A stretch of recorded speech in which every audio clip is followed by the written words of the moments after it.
Herkese merhabalar, ben Huri. Huri Metek Mutfak'ta kanalıma, mutfağıma hoş geldiniz.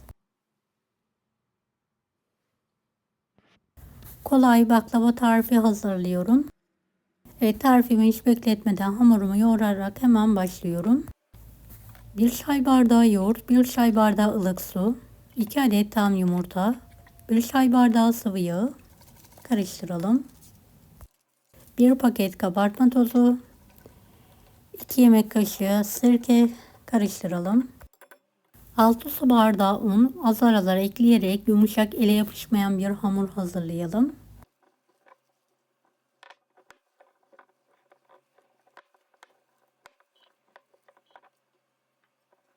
Evet, hamuru toparlanana kadar yoğurma işlemine devam edelim.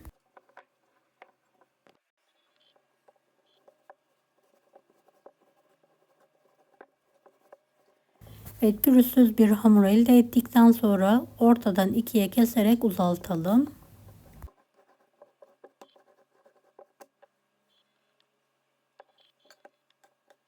...24 eşit bezeye keselim ve yuvarlayalım.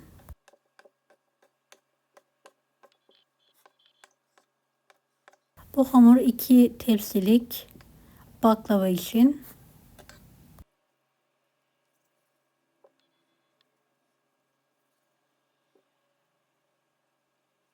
Evet, yuvarlayalım. Bir tepsiye alalım. Üzerini kapatarak en az 1 saat dinlenmesi için kenara kaldıralım.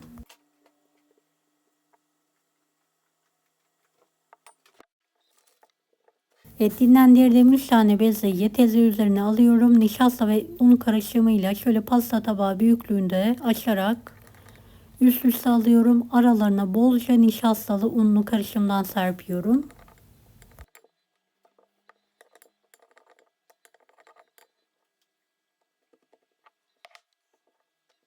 Evet, 3 kat olduktan sonra hepsini tek seferde ince olana kadar açıyorum.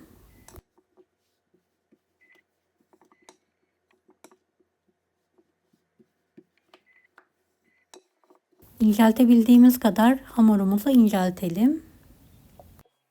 Evet, bu büyüklük yeterli. 2'ye katlıyorum. Tepsi ebatında keserek tepsime göre döşüyorum.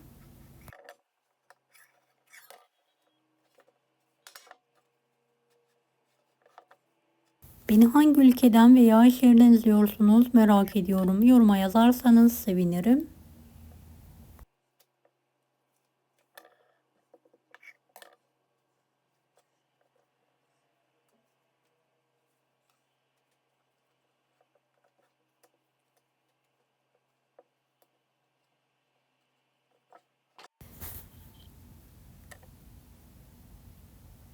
Evet, tekrardan açtım. 2'ye katlayarak tepsiye göre deşiyorum.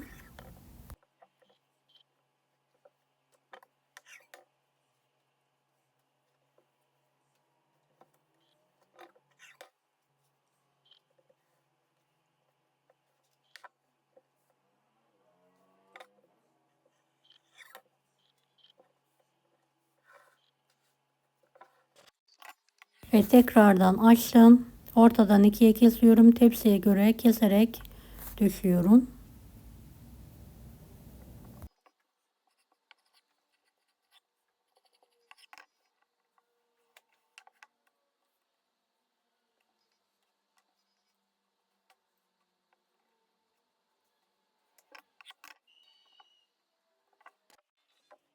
...12 tane yufkanın yarısını tepsinin altına, yarısını üzerine olacak şekilde keserek yufkalarımı hazırlıyorum.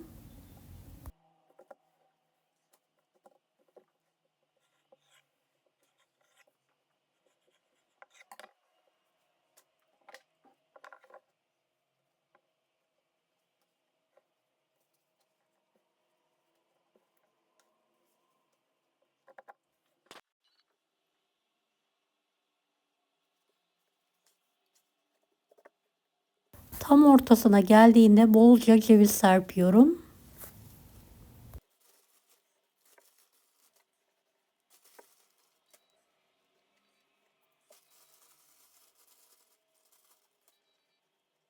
Evet, diğer yarısını üzerine kapatıyorum.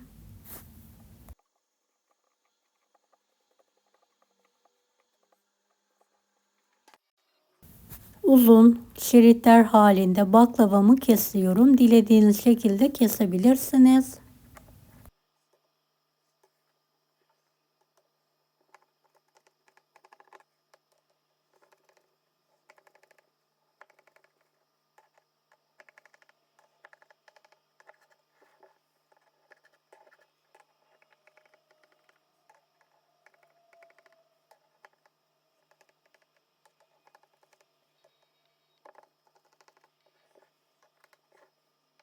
...250 gram tereyağı, 1 su bardağı sıvı yağını erittikten sonra tepsinin her tarafına gelecek şekilde döküyorum.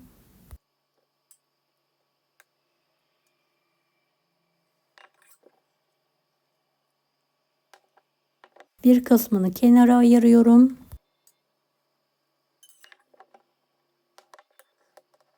Dilimlerin kenarından tekrardan geçerek iki tarafından şöyle kıvırtarak bombe hazırlıyorum.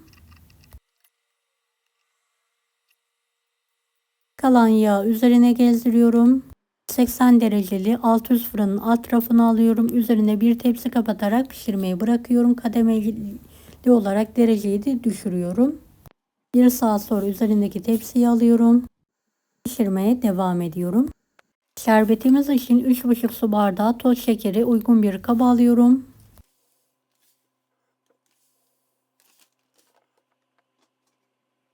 4 su bardağı içme suyunu da tencereye alarak ısıtmaya bırakıyorum.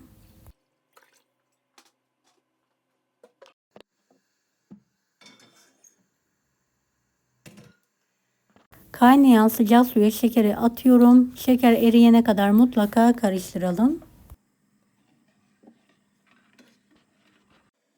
Bir parça limon tuzu ekliyorum. Kaynamaya başlayınca ocağı orta ayara getiriyorum. 30-35 dakika kıvamlı bir şerbet hazırlıyorum.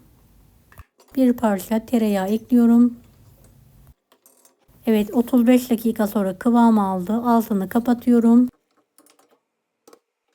Baklavamı fırından çıkartıyorum.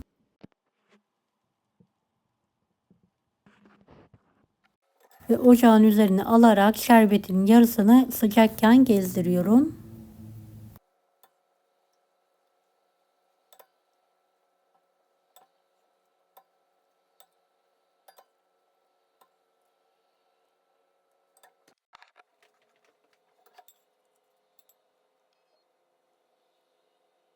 Evet, şöyle 5-6 dakika arayla şerbetimi azar azar veriyorum.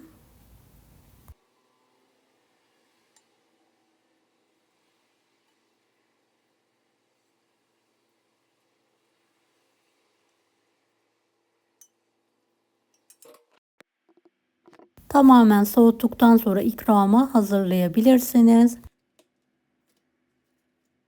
Kıyır kıyır ağza dağılan muhteşem bir baklava oldu. Mutlaka deneyin. Deneyecek olan herkese şimdiden kolaylıklar dilerim. Allah'a emanet olun. Hoşça kalın. Daha farklı tarifler için bunları da izlemeyi unutmayınız. Kolay gelsin herkese.